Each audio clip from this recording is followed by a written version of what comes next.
जो लोग इत्तिबाए सुन्नत के नाम से महबूब खुदावंदी बन जाते हैं तो फिर खुदा उन्हें गैरों के हाथ में नहीं जाने देता।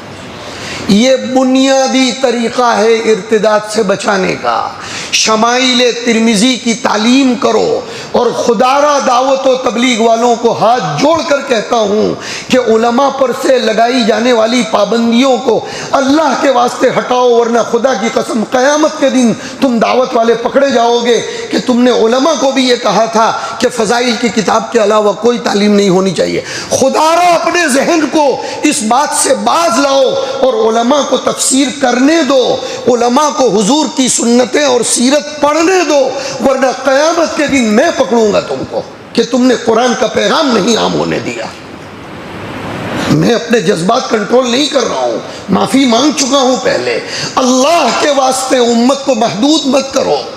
ठीक है, हमारे बड़ों ने हमें इस किताब के मातहत सिर्फ इसलिए जोड़ा था कि अवाम कहीं इधर उधर न हो जाए, लेकिन उलमा अपने आप को बना कर आए हैं, वो कुरान को समझ कर आए हैं।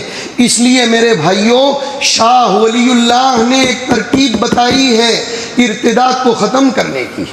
शाह वलीउल्लाह ने इर्तिदाद को ख़त्म करने का एक तरीक़ा बताया है।